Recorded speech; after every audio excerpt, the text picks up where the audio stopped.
11월 첫째 주죠? 네. 근데 본문을 정하는데 이게 디도서하고 11월 달에 가니까 3월 상이더라고요. 근데 금주 중에 많은 부분을 차지했던 게 디도서였기 때문에 그냥 디도서 본문을 정했어요. 네. 바울이 쓴 편지를 서신서라고 부르죠.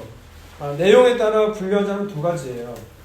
뭐 옥중 서신도 있긴 한데 아무튼 일반 서신서, 교회에게 보내는 편지를 보통 일반 서신서, 여러분이 알고 있는 갈라디아서라든지 에베소서, 고린도서, 전후서라든지 그런 것들이 있고요. 근데 좀 다른 것이 있어요. 종류가 다른 게. 특별하게 그러니까 목회자들, 오늘날 목회자들에게 보내는 목회 서신서라는 것이 있어요. 저에게 편지를 한 거죠. 근데 그것이 뭐가 있냐? 디모데 전서, 후서가 있고요. 우리가 지금 오늘 볼 디도서가 있어요. 근데 둘의 내용이 정말 흡사해요. 우리가 지금 바로 오늘 보게 될 본문도 대부분 그 앞절에 뭐가 나와 있냐면 장로와 감독은 이런 자를 뽑으라는 그런 게 내용들이 나와 있거든요. 근데 그런 내용이 똑같이 디모데서에도 똑같이 나와요. 그것이 뭐냐면 지금 디모데는 유대인, 엄마가 유대인이잖아요. 그렇기 때문에 유대인 제자거든요. 디도는 이방인이에요. 그리스 출신이에요. 완전 이방인이에요. 근데 둘 모두 다 바울의 제자였어요. 근데 제자인데 둘 다 디모데 같은 경우에는 에베소에다 남겨두고요. 디도는 지금 크레타섬, 그 지중해 남부, 그러니까 그리스 남부 쪽에 있는 굉장히 아름다운 섬이라고 해요. 저도 기회가 된다면 이 아름다운 섬에 놀러 가고 싶어요. 지중해 수영도 잘하니까. 저는 가고 싶죠. 그래서 남부에 있는 아름다운 섬인데 거기에 디도를 남겨두거든요. 그러니까 이 둘에게 지금 편지를 하고 있는 거예요, 바울이. 근데 공통점이 뭐냐면 지금 이 두 분 모두 다 바울이 복음을 전했지만 기초가 좀 바른 메시지는 전했지만 이제 교회가 성장을 해야 될 거 아니에요. 교회의 몸으로서, 그리스도의 몸으로서. 그러려면 뭐가 필요하느냐? 이 바른 메시지를 전해줄 수 있는 사람이 필요하다는 거죠. 일꾼, 교회 일꾼, 청직이 똑같죠? 장로, 감독이 필요하다는 거예요. 왜 그럴까요? 바른 복음이 전해져야 되니까. 교회는 이 두 가지가 있어야 건강하게 성장을 하거든요. 지금 오늘 그 디도에게 지금 바울이 편지를 한 게 디도서인데 디도는 참고로 말씀을 드리자면 어떤 사람이었냐? 그것이 나오는 곳 서신서가 있었어요. 디도는 그 고린도 교회 여러분 아시죠? 고린도 교회가 참 말이 많잖아요. 문제가 참 많은 교회였잖아요. 근데 고린도 교회 쓴 편지를 누가 갖고 가죠? 디도가 갖고 가요. 디도가. 그러니까 디도는 어떤 역할을 많이 했냐? 그 문제가 되는 교회와 바울 사이의 중개자 역할을 참 많이 했어요. 그래서 디도는, 근데 오늘 본문에 나온 디도는 역시 또 그 그레데 교회의 중간 역할을 해내는 걸 우리가 보게 되죠. 그러면 오늘 본문 넘어가기 앞서서 서론격으로 바울이 왜 그레데 섬에 디도를 놓고 갔는지에 대해서 나오게 되는데, 여러분 5절 한번 볼까요? 5절 읽습니다. 시작. 내가 너를 그레데에 남겨둔 이유는 정리하고 내가 명한 대로 각 성에 장로들을 세우게 하려 함이니. 디도를 그레데에 남겨놨는데 그건 남은 일 때문에 그렇다는 거예요. 근데 그 남은 일이 무엇인지 그 후반에 정확하게 설명되어 있죠. 뭐라고요? 장로들을 세우기 위해서라는 거예요. 그래서 장로를 세울 때 어떤 사람을 세워야 되는지 그래서 6절부터 9절까지 설명이 잘 되어 있어요. 시간상 짧게 제가 설명하고 넘어가도록 할게요. 6절에 보면 감독이라고 나와 있죠. 6절에 책망이 없고 한 아내의 남편이며 라고 나와 있어요. 여러분 책망할 게 없다는 건 이 사람이 전혀 이 사람이 전혀 흠이 없어야 된다. 여러분 이런 개념은 아니에요. 만약 흠이 없고 아무런 그런 뭐라고 해야 돼요? 아무런 약점이 없다면 여러분 그런 사람이 세상에 있을까요? 없어요. 여기서 책망을 받을 일이 없다는 건 뒤에 나오는 비난받을 일이 없어야 된다는 거예요. 여러분 범죄자를 세울 수는 없잖아요. 돈 좋아해가지고 교회 돈에 욕심내고 거짓말쟁이고 이런 사람을 세울 수는 없잖아요. 그러니까 비난받을 만한 일이 없어야 된다는 거예요. 그리고 결혼한 한 아내의 남편이어야 된다는 거죠. 그 당시에는 막 첩도 두고 많이 했나 봐요. 굉장히 문란했고 그런 걸 알 수가 있죠. 그 다음에 또 뭐라고 있어요? 방탕하다는 바로 그 비난. 아까 책망할 일이 없다는 건 바로 이 방탕하다는 비난받을 일이 없어야 된다는 거예요. 그리고 나온 게 뭐예요? 불순종하는 일이 없는 믿는 자녀를 둔 자라 해야 된다는 거예요. 제가 이 말씀이 있다가 제가 걸리더라는 거예요. 내 자녀들은 순종도 하긴 하지만 불순종하는 애가 있는데 그럼 나는 간둬야 되는 건가? 라는 생각이 들더라고요. 근데 이것이 새 번역에서는 뭐라고 번역을 하냐? 자녀도 믿는 신자여야 된다는 거예요. 그러니까 100% 부모 말씀에 순종하면 너무 좋죠. 근데 이 말씀의 진리는 뭐라고요? 자녀도 믿는 자가 되어야 된다는 거예요. 그러니까 6절에 나와 있는 건 사실 이런 것들을 알 수 있는 곳이 여러분 어디라고 생각하세요? 네? 이렇게 책망받을 일이 없고 하나님의 남편이고 비난을 방탕하지 않고 불순종함이 없는 그 자녀를 둔다는 것이 검증되는 곳이 어디예요? 자녀가 있는 가정이죠. 가정. 그러니까 가정에서 정말 그 사람이 장로가 될 만한지를 보라는 거예요. 저도 마찬가지지만 가장 내 자신이 해체가 되고 그냥 나 있는 그대로 보여줄 수 있는 곳이 여러분 어디예요? 직장보다는 가정이잖아요. 직장에서는 어느 정도 가면을 쓰시잖아요. 근데 가정은 있는 그대로 보여주잖아요. 있는 그대로. 그러니까 가정에서의 모습을 보라는 거예요. 장로가 될 만한 자들은. 그리고 7절 보세요. 7절 읽습니다. 시작. 감독은 하나님의 청지기로서 책망할 것이 없고 제 고집대로 하지 아니하며 급히 분내지 아니하며 술을 즐기지 아니하며 다하지 아니하며 더러운 이익을 탐하지 아니하며. 네, 여기에 공통점이 있죠. 이게 뭐냐? 다 전부 다 사회생활하고 연관되어 있다는 거예요. 고집대로 하지 않고 내가 구타라는 건 폭력적인 갈등이 생겼을 때 주먹이 나가는 거거든요. 그러니까 이런 거는 다른 사람과의 관계를 통해서 여러분 알 수가 있는 거잖아요. 그러니까 6절이 가정이라면 7절은 직장 내에서 그들이 정말 어떤 사람인지를 좀 보라는 거예요. 그래서 제가 아는 그 교회는요, 가정에서 아내하고 자녀들이 인터뷰해요. 장로를 임용하기 전에. 그리고 직장에서도 정말 그 사람이 어떻게 직장 생활을 하고 있는지 그 직장 상사라든지 부하를 인터뷰한다고 하더라고요. 여러분 진짜 장로를 그 직분을 받으려면 이런 정도의 수고로움이 여러분 필요하다는 걸 성경에서도 요구하고 있다는 거예요. 왜 그렇게 해야 되는지 나중에 볼게요. 그 다음 8절을 볼게요. 8절 읽습니다. 시작. 오직 나그네를 대접하며 선행을 좋아하며 신중하며 의로우며 거룩하며 절제하며. 여러분 8절은 어떤 관계냐면 하나님과의 관계 속에 있는 거예요. 이 사람이 정말 하나님과의 관계 속에서 정말 경건한지, 물론 의롭다라는 것이 하나님 안에서 예수 안에서 의롭다는 정말 그 믿음이 있는지도 얘기가 되는 거거든요. 정말 하나님을 철저히 순종하고 하나님 말씀에 대한 가르침에 대한 깨우침이 있는지 그 부분은 누가 볼까요? 그 부분은 목사들이 보는 거죠. 어떻게 알 수 있을까요? 그들이 하는 걸 보면 알아요. 열매를 보면 알아요. 열매를 보면 안다고요. 근데 물론 거짓된 열매도 있겠죠. 분별이 잘 필요하겠죠. 근데 이러한 요건들을 이렇게 엄격하게 하는 이유가 있다라는 거예요. 왜 그렇게 하느냐? 9절 보세요. 9절 밑분 말씀의 가르침을 그대로 지켜야 하리니 이는 같이 읽습니다. 능히 바른 교훈으로서 권면하고 거슬러 말하는 자들을 책망하게 하려 함이라. 두 가지 이유가 있다라는 거예요. 첫 번째는 뭐냐? 바른 교훈으로 권면해야 하기 때문에 그래요. 교회는 바른 하나님의 말씀을 전해야 된다는 거예요. 말씀을 전하려면 메시지라면 메신저가 그런 사람이 되어야 된다는 거예요.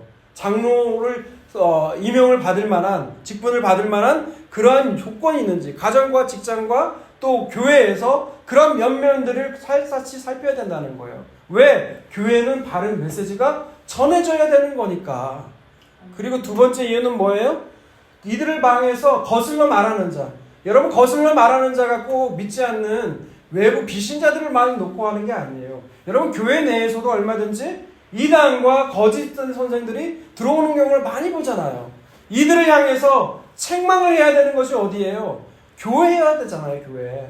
원래 교회에 전통적으로요 3대 요소가 있습니다.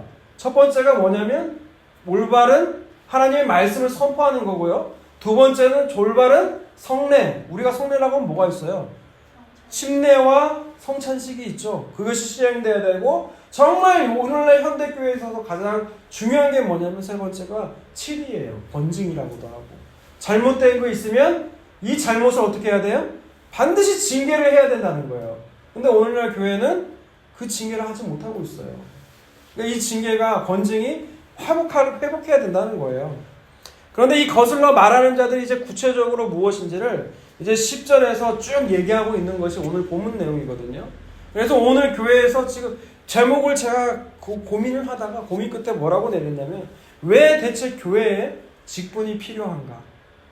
여러분 그런 생각 한 번도 드신 적이 없나요? 저는 있었어요. 아니 뭐 교회에 막 장로까지는 인정하겠어요. 장로는 있으니까. 집사도 있어요. 근데 뭐 권사도 있고 다른 교단에 따라서 별 희한한 것들을 많이 만들더라고요. 뭐 안수 집사도 따로 집사하고 구별된 안수 집사도 따로 마련하고 이런 걸 보면서 왜 교회 내에 저렇게 많은 직분자를 둬야 되는가? 사실 전 동의하는 건 별로 그거 많지 않아요. 권사를 두는 건 동의하지 않아요. 근데 아무튼 이런 직분자들을 직분이 왜 필요한 걸까? 어떤 교회는 가보면요 형제교회라고 해가지고 형제교회는 직분이 아예 없어요. 그냥 다 형제예요. 말씀도 돌아가면서 가르치고요. 저도 한때는 그런 교회를 꿈꿨거든요. 근데 성경에서는 분명히 직분에 대해서 얘기를 하고 있다는 거예요. 근데 장로에 대해서 얘기를 하고 있다는 거죠. 특히 또 집사에 대해서도 얘기를 하고 있다는 거예요. 그럼 대체 왜 이 직분이 필요하냐? 그 거슬러 말하는 자들 때문에 그렇다는 거예요. 그걸 이제 하나하나 그 특징을 볼게요. 10절 있습니다. 10절 시작. 순정하고 헛된 말을 하며 속이는 자가 많으니 할례파 가운데 특히 그러하니. 네, 거기까지 있습니다. 이 거슬러 말하는 자들의 특징이 있는데 그게 누구냐? 할례파예요. 할례파. 할례파인데 할례파의 특징이 세 가지로 요약이 되고 있어요. 이들은 불순종한다는 거예요. 뭐에 불순종한다는 걸까요? 하나님 말씀에 불순종할 뿐만이 아니라 교회에서도 교회 내 목회자라든지 이런 가르침에 철저히 불순종한다는 거예요. 그리고 두 번째 특징이 뭐예요? 헛된 말을 한다는 거예요. NAS, New American Standard 버전을 보면은 이걸 empty talker라고 얘기를 하더라고요. empty talker가 뭐예요? empty가 뭐죠? 고등학생? empty? 놀러가는 empty인가요?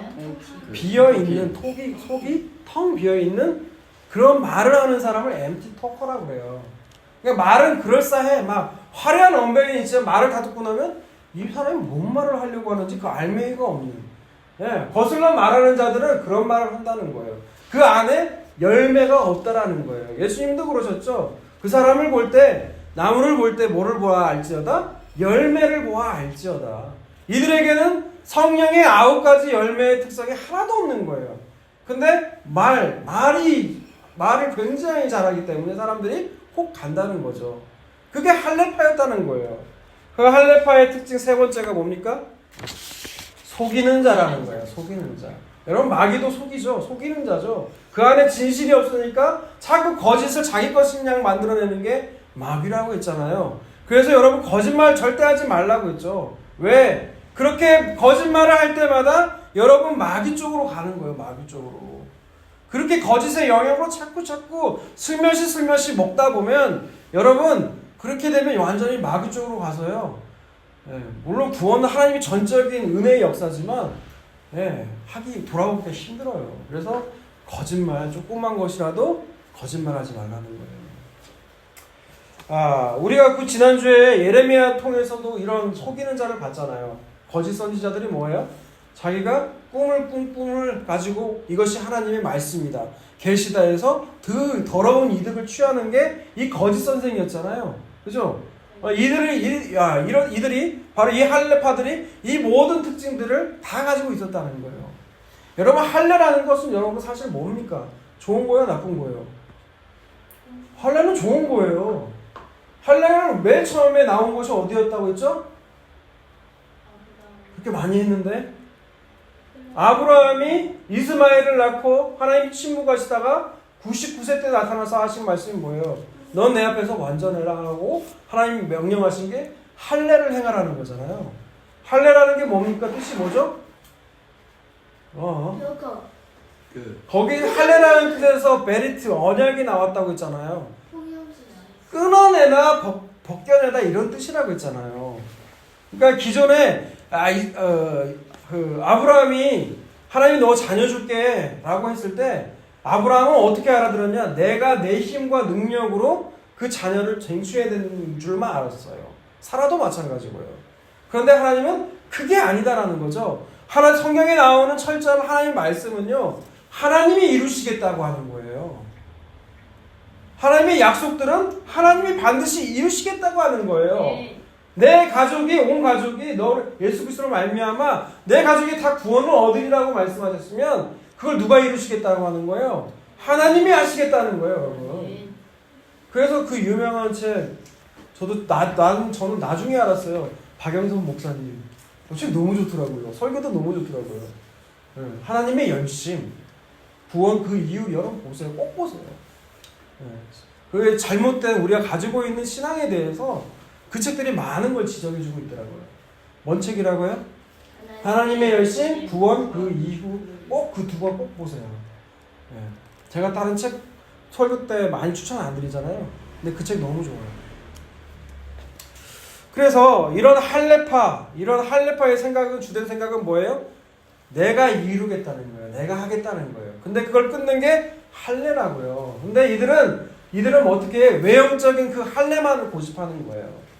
그 외형적인 그 포경수술, 그걸 하면 하나님 백성 된다고 하니까 그 진의는 모르고 그 포경수술에만 집착한 거예요. 뭐 비뇨기과 의사가 되려고 하는지. 그게 뭡니까? 상징적으로 하는 게, 그게 할레파가 곧 자기가 갖고 있는 자기 의를 버리지 못하는 거예요. 그런데 그 헛된 모습이 뭐예요? 그 모습이 뭐예요?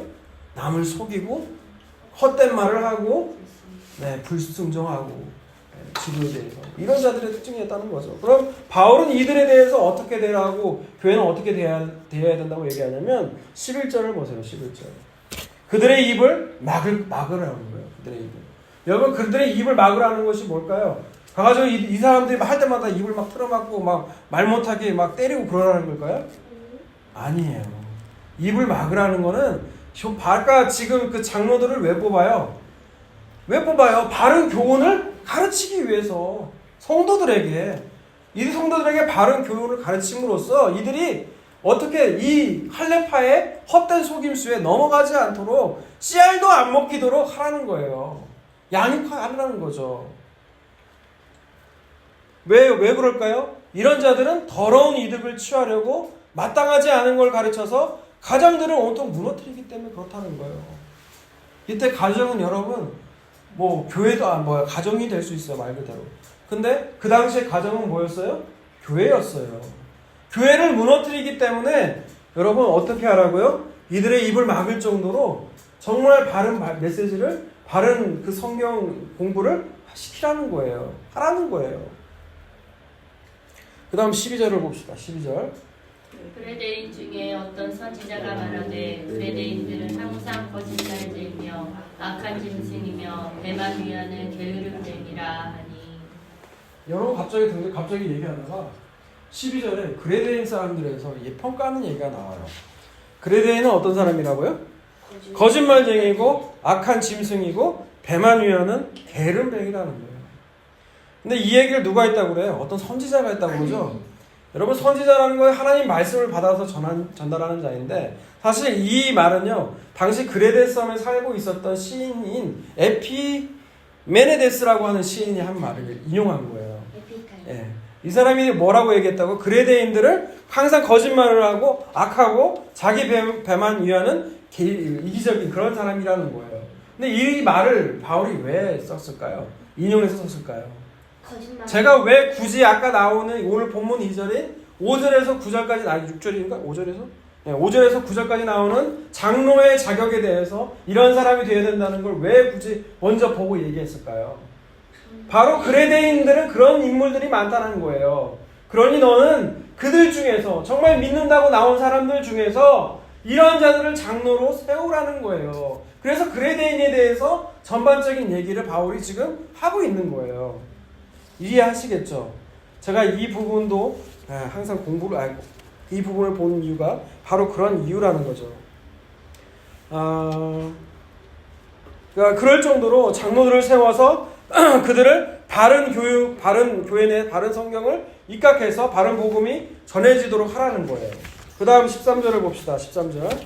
이 증언이 참되도다. 그러므로 내가 그들의 어미 꾸짖으라. 이는 그들로 하여금 믿음을 온전하게 하고. 네. 아까 첫 번째 그러한 거슬려 말하는 자들은 어떻게 하라고 했어요? 11절에 입을 막을 정도로 완전히 하나님 바른 말 교훈으로 복음을 교회가 선포해야 되고 교육하고 가르쳐야 된다고 했다면, 두 번째는 뭐라고 합니까? 어미 꾸짖으라는 거예요. 여러분, 꾸짖다는 영어로 레디큐라고 하는데 발음 모르겠어요. 이게 원래 원어의 뜻은, 헬라의 뜻은 그 노출을 시켜서, 이게 영어로 되어 있는 거라 제가 그냥 직역한 거거든요. 익스포즈, 노출을 시켜서 밝은 빛으로 인도하기 위해서 컨빅트, 그들에게 죄 있다고 판결을 내리라는 거예요. 그러니까 권징이죠. 사실 권징. 7이죠. 7일. 그 죄를 노출을 시키라는 거예요. 그냥 다른 사람 다 알 수 있도록 전부 다 그냥 1대1로 하지 말고 다 노출시키라는 거예요. 그 거짓되게 말을 하는 사람들을. 예. 왜? 그들도 언젠가 그들도 잘못된 걸 안다면 하나님께 돌아올 수 있는 기회를 열어주는 게 뭐예요? 권징이에요. 권징. 그 사람이 잘못했다고 벌하는 데 초점이 있는 게 아니에요. 그 사람으로 하여금 그 잘못된 것을 알게 하기 위해서, 깨닫게 하기 위해서 교회가 지금 행하고 있는 게 뭐예요? 권징이라는 거예요. 7이라는 거예요. 근데 왜 이렇게 해야 된다고요? 왜 이렇게 해야 된다고요? 이렇게 해야 이들이 온전한 믿음을 갖게 된다는 거예요. 여기서 이 모두는 사실 칼레파 가운데도 잘못된 가르침을 따르는 자들도 이게 잘못된지를 모르고 따라가는 사람도 있을 거 아니에요. 그리고 일반 신도들도 이 말을 들으면서 이것은 정말 믿음이 아니구나, 이건 성경이 가르치는 교훈이 아니구나를 알게 하는 믿음을 갖게 하기 위해서 모두가 보는 앞에서 그들을 반드시 권징해라, 치리해라고 바울은 권면하고 있다는 거예요. 14절을 볼게요. 14절. 유대인의 허탄한 이야기와 진리를 배반하는 사람들의 명령을 따르지 않게 하라 합니다. 목적이 있다는 거죠. 유대인의 허탄한 이야기, 진리를 배반하는 사람들의 그 명령, 이게 다 특징이 뭐예요? 할레파, 거슬러 말하는 자, 다 똑같은 말을 이렇게 바꾸어서 얘기하고 있는 거예요. 영어에도 이런 표현들이 있거든요. 같은 말인데 다르게 쓰는 거예요. 다르게. 네, 이걸 이렇게 쓰는 이유는 모르겠어요. 우리는 그냥 간단하게 썼던 말 그냥 그대로 썼으면 좋겠는데 영어에도 그런 표현이 있더라고요. 그걸 뭐라고 그러죠, 고등학생? 네. 그걸 뭐라고 그래요? 독해를 많이 하시니까 알 거 아니에요. 엉뚱한 생각을 하고 있는 거 같길래 물어본 거예요. 네, 집중하세요. 네. 여기에서 한 말을 똑같은 거를 A-라고 얘기하고 A-라고 얘기하고 똑같은 걸 얘기하고 있는 거예요. 거슬러 말하는 자, 불순종하는 자, 헛된 말을 하는 자, 칼레파, 지금 여기에 나오는 유대인들의 허탄한 이야기를 따라가는 자, 또 뭐였죠? 진리를 배반하는 사람들의 명령을 따르는 자. 다 똑같은 얘기예요. 이런 사람이 되지 않게 하기 위해서 분명히 꾸짖으라는 거예요. 그 다음에 15절을 봅시다. 15절 읽습니다. 깨끗한 자들에게는 모든 것이 깨끗하나 더럽고 믿지 않은 자들에게는 아무것도 깨끗한 것이 없고 오직 그들의 마음과 양심이 더러운지라. 지금 이들을 향해서 얘기하고 있는 특징이 이야기인데, 여러분 15절만 딱 두고 보면, 읽어보면 여러분 딱 느낌은 어떤 느낌인 것 같아요? 어떤 의미인 것 같아요? 15절이. 네? 뭘 좋아요? 뭐 구독 좋아요요? 어떻게 딱 읽어보면 모든 거는 마음 먹기에 따라 다른 거다. 이런 식으로 들리는데 그런 얘기가 전혀 아니라는 거예요. 이 부분에 대해서 예수님이 말씀하신 것이 우리에게 참고가 될 만하거든요. 마가복음 7장을 봅시다. 마가복음 7장. 마가복음은 구약이 있어요? 신약이 있어요? 네, 신약이 있죠. 마가복음. 우리 교회 수준이 이러해요. 로마서는 구약이 있죠? 네, 신약이 있죠. 네, 마가복음 7장입니다. 마가복음 7장. 마가복음 7장은 그 제자들이 손 씻지 않고 떡을 막 그냥 헐레벌떡 먹는 걸 보고 바리새인과 서기관들이 야, 너 당신 제자 어떻게 가르치길래 애들이 저 모양이냐고 할 때 예수님이 그들을 향해서 하신 말씀이거든요. 7장 15절부터 볼게요. 무엇이든지 밖에서 사람에게 들어가게 하는 것은 능히 사람을 더럽게 하는 것이 못하되 사람 안에서 나오는 것이 사람을 더럽게 하는 것이니라 하시고, 그들에게 말하는 게 뭐예요? 사람 더럽게 하는 거는 밖에서 먹는 거 하는 것이 더럽게 하는 게 아니다. 사람을 더럽게 하는 건 뭐다고요? 속에서 나. 그 안에서 나오게 하는 게 사람을 더럽게 하는 거라는 거예요. 근데 이런 말을 해도 바리새인 서기관은 알아들어요? 못 알아들어요? 못 알아들어요. 제자들은 알아들어요? 못 알아들어요? 못 알아들어요. 17절에 보니까 물어요, 예수님한테. 그래서 예수님이 대답하시는 것이 18절에서 23절까지인데 같이 읽습니다. 시작. 예수께서 이르시되 너희도 이렇게 깨달음이 없느냐? 무엇이든지 밖에서 들어가는 것이 능히 사람을 더럽게 하지 못함을 알지 못하느냐? 이는 마음으로 들어가지 아니하고 배로 들어가 귀로 나감이라. 이러므로 모든 음식물을 깨끗하다 하시니라. 또 이르시되 사람에게서 나오는 그것이 사람을 더럽게 하느니라. 속에서 사람의 마음에서 나오는 것은 악한 생각, 곧 음란과 도둑질과 살인과 간음과 탐욕과 악독과 속임과 음탕과 질투와 비방과 교만과 우매함이니 이 모든 악한 것이 다 속에서 나와서 사람을 더럽게 하느니라. 아멘. 제가 좀 논란이 되는 말을 할 건데 여러분이 좀 시험에 들지 않기를 바라요. 여러분 들어가 사람이 예수님이 뭐라고 말씀하셨죠? 사람을 더럽게 하는 거는 안에서 나오는 거다 하면서 간음, 탐욕, 음란, 도둑질 이런 거에 대해서 쭉 얘기하셨죠. 근데 어디에 나와 있어요? 20절이죠. 19절. 18절부터 보면 밖에서 들어가게 하는 건 능히 사람을 더럽게 하지 못한다는 거예요. 왜냐하면 마음으로 들어가지 않는다는 거죠. 음식물이 마음으로 들어갑니까? 들어가지 않죠. 그래서 이 배로 들어가 뒤로 나가기 때문에 이러므로 모든 음식물은 깨끗하다는 거예요. 우리는 여기서 그렇죠. 여기서 제가 질문하고자 하는 건 여러분 술과 담배는 나쁜 거예요? 좋은 거예요? 나쁜 거예요. 둘 다 아니에요. 여기 학생들이 있기 때문에 술과 담배는 하지 않는 것이 좋은 거예요. 그죠? 그런데 술과 담배 역시 뭐다고요? 하나의 중립적인 음식물에 불과하다는 거예요. 이게 사람을 더럽게 하는 것이 아니라는 거예요. 만약 그리스도인 중에서 술과 담배를 하고 있는 여러분이 있다면 여러분 그 동기를 보라는 거예요. 술과 담배를 왜 하냐는 거죠. 술과 담배를 왜 하냐는 거예요. 대부분 술, 담배를 왜 합니까? 그들의 그 공허한 마음들, 스트레스 푼다고 또 하기도 하고, 그들의 그 마음들을 채우기 위해서 술과 담배로 하잖아요. 그것이 사람을 더럽게 한다는 거예요. 술과 담배 그 자체가 하는 것이 아니라 그리스도인들의 표징이 술, 담배 안 하면 된다는 그 표징이 아니라 정말 그걸 왜 하냐는 거예요. 그 동기를 보라는 거예요, 예수님은. 여러분 이게 본질이라는 거예요. 이게 에센스라고 하는 거예요. 예수님의 가르침은. 그냥 막연하게 술, 담배 하지 말아야 된다고 하면 여러분 이것은 율법으로 가는 거예요. 사람을 죽이는 거예요. 그런 사람은 교회 못 나와요. 제가 전도하다 보면요. 아직도 제가 술, 담배를 끊지 못해서요. 제가 이거 끊으면 나갈게요. 이러시는 분들 꽤 있거든요. 그거 상관없다고. 여러분 그게 복음하고 뭔 상관이 있어요.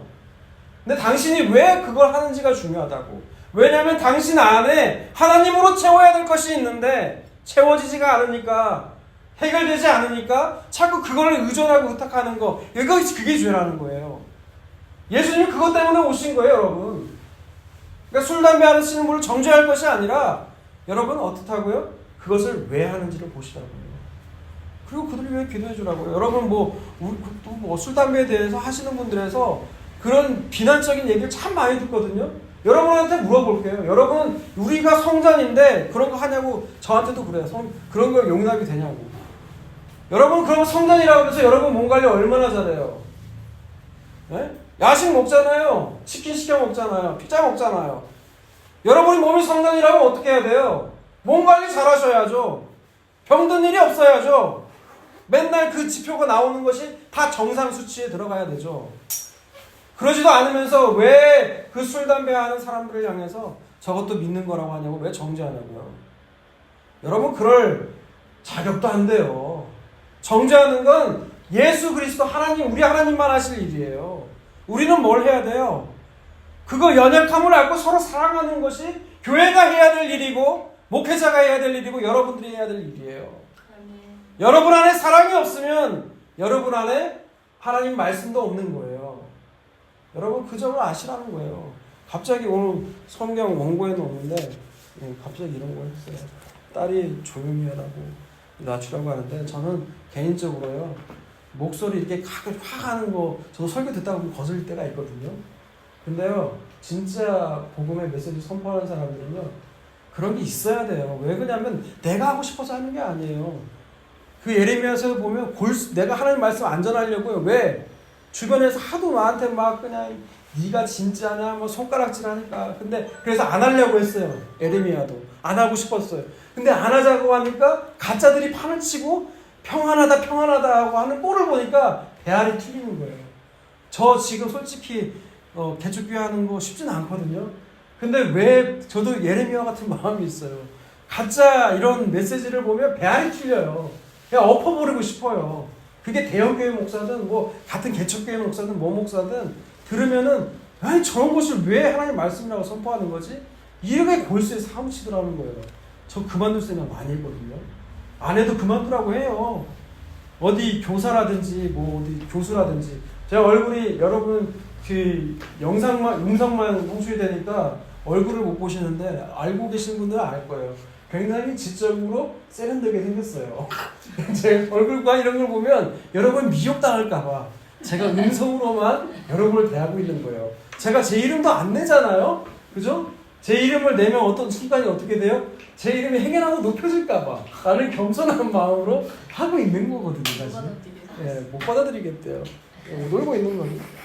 다시 이렇게 거슬러 말하는 자, 이런 자들을 하나님은 어떻게 바울은 어떻게 되라고 하는지 16절을 보세요. 16절. 이런 자들은 어떤 자들인지 다시 본문으로 넘어와서 이런 자들은 엉뚱한 얘기했어요.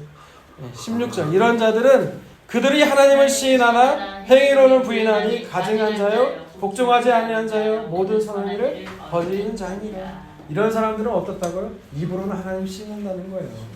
그러나 행위로는 전혀 그렇지 않다. 여러분 이런 것이 뭐예요? 예수님이 그 바리새인과 서기관을 향해서 말하는 게 외식하는 자의 특징이라는 거예요. 입으로는 그럴싸하게 믿음에 대해서 이러는 겁니다 얘기를 하지만 전혀 없다는 거예요. 그 안에 열매가. 여러분 하나님 말씀에 복음에 이렇게 불순종하고 헛된 말을 하며 거슬러 말하고 이 더러운 이득을 취하는 사람들과 진짜 하나님 말씀을 순종하는 이 앞에 나온 5절부터 9절까지 나오는 이 장로들, 하나님의 일꾼들은 결국 어떻게 달라지는지 예수님의 말씀을 듣고 말씀의 이야기를 듣고 오늘 말씀을 마치려고 합니다. 마태복음 25장입니다. 마태복음 25장을 보세요. 마태복음 25장. 마태복음 25장은 예수님께서 천국에 대해서 비유로 말씀하신 거죠. 열처녀의 비유가 나오고 그 다음에 여러분이 잘 아는 달란트의 비유.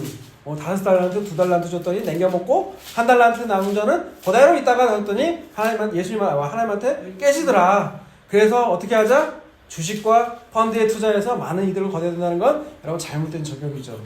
네, 재밌는 거였는데 그게 끝나고 나서 예수님이 이제 말씀을 어떻게 얘기를 하시냐면 31절부터 33절을 볼까요?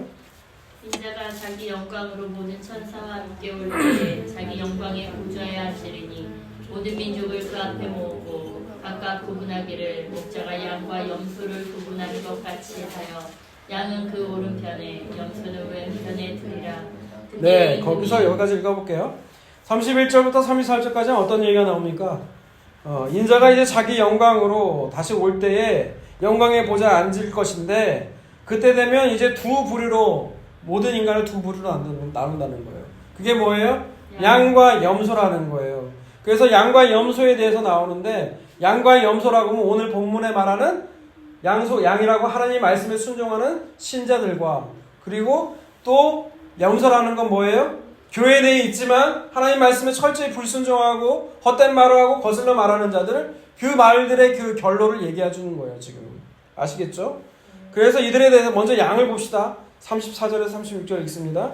그때 임금이 그 오른편에 있는 자들에게 이르시되 내 아버지께 복받을 자들이여 나와 창세로부터 너희를 위하여 예비된 나라를 상속받으라.